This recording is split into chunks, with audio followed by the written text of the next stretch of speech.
देवली उनियारा विधानसभा उपचुनाव 2024 से जुड़ी बड़ी खबर आपको बता रहे हैं। मतदान केंद्र पर मालपुरा एसडीएम को थप्पड़ जड़ने के मामले में निर्दलीय प्रत्याशी नरेश मीणा ने उन्हें थप्पड़ मारा था।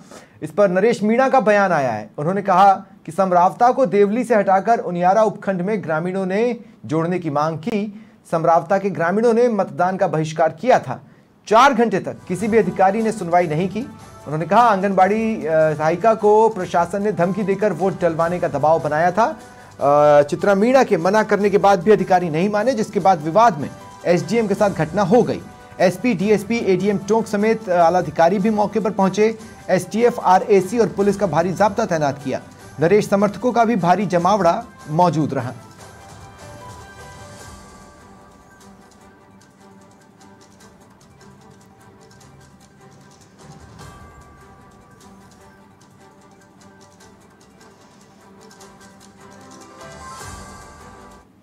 इनके यहाँ से 15 किलोमीटर उनियारा गांव पड़ता उपखंड। इनको उनियारा से हटा के इनको देवली जोड़ दिया गया, जो देवली 95 किलोमीटर दूर है। देवली में जाने आने में रोज सरकारी काम पड़ता है। आम आदमी को तहसील में सरकारी इनका काम नहीं होता, ऐसे भी बहिष्कार किया है। लेकिन 4 घंटे से इनकी मांग थी, कलेक्टर आ नहीं रही 4 घंटे से। मैंने बोला था सर, जो लोग नहीं देंगे किसान के साथ हूँ मैं, वोट में बाद में भी दे दूंगी। सुबह से 5 बजे तक वोट लगता है, जब भी दूंगी मैं। नहीं अभी देना है तुमको, तुम सरकारी नौकरी पे हो, कर्मचारी हो, नहीं करोगे तुमको सस्पेंड किया जाएगा। ये बोला था मेरे से कलेक्टर ने। और उसके साथ एक और, उसका नाम तो मेरे को पता नहीं है, वो तो उनके साथ एक गुलाबी बुशर्ट वाला, लाल बुशर्ट वाला। हाँ, और मैं बोली मैं आईडी लेके आती हूँ, मेरा आधार कार्ड लेके आती हूँ, नहीं मेरे पहचान पत्र लेके आए। मेरे कोई गरज नहीं है, अभी निकाले गए।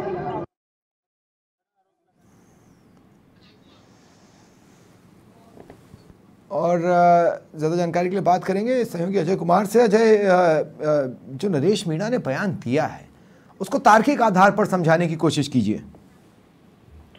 जी, मैं आपको बता दूं कि नरेश मीणा ने धरने पे बैठे हुए थे वहां पर। इस दौरान वहां कुछ विवाद हुआ और एसडीएम जो मालपुरा के थे, जो एरिया मजिस्ट्रेट है वहां के, अमित चौधरी, उनके चप्पड़ मार दिया था। उस बात को लेकर विवाद काफी बढ़ गया। पूरा अफसर वगैरह, ये प्रशासनिक अधिकारी, पुलिस अधिकारी मौके पे आ गए थे। बाद में जब इस बात को लेकर समाचार प्लस ने नरेश मीणा से बात करी तो नरेश मीणा का कहना था कि प्रशासन के जो वहां की आंगनबाड़ी कार्यकर्ता सहायिका थी, उसको जबरदस्ती दबाव में लेके और मतदान करा रही थी। ग्रामीणों का ये मांग थी वहां पर कि उन्हें उनियारा से हटा के देवली से जोड़ दिया गया है, जबकि देवली वहां से 100 किलोमीटर दूर पड़ता है और उनियारा उनके 20 किलोमीटर दूर पड़ता है। तो वो मांग पुरानी चली आ रही थी। इस बात को लेकर उन्होंने बहिष्कार की चेतावनी भी दी थी। इस बात को लेके पिछले 4 घंटे से जब इनका गतिरोध चल रहा था और कोई समझाइश नहीं, और जबरदस्ती वो एक आंगनबाड़ी सहायिका थी चित्रा मीणा, उसकी वोटिंग करवाने लगे। तो नरेश मीणा जो निर्दलीय प्रत्याशी है, जिनके समर्थन में वहाँ के कार्यकर्ता भी थे, वो उनको सपोर्ट भी कर रहे थे, वहां पहुंचे।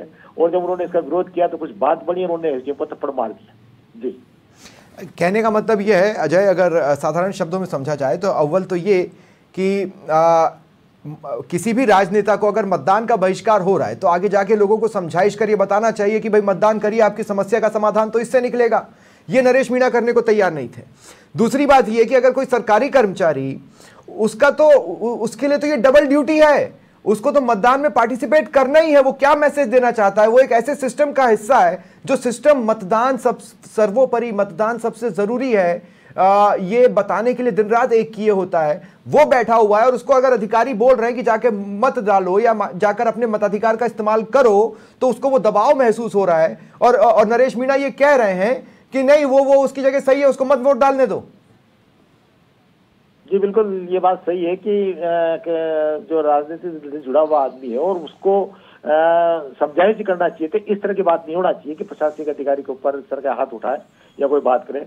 लेकिन एक चीज ये भी सामने आई थी कि जब वो अपना आपा खो चुके थे और बूथ में जा रहे थे, जब इस बात को लेकर उनको रोकने का प्रयास भी किया, तो उन्होंने जो सामने आया उन्होंने उसके साथ अभद्रता करी, थप्पड़ मार दी। उन्हें ये पता नहीं था कि ये एसडीएम है या क्या है। बाद में उन्हें पता लगा, लेकिन जो चीज हो चुकी वो हो चुकी है। अब वो अपनी बात को लेके, अपनी बात बनाने के लिए वहां पर धरने पे बैठ गए और धरने में बैठने के बाद में उन्होंने ये बातचीत की। ठीक है, चलिए, शुक्रिया तमाम जानकारी के लिए।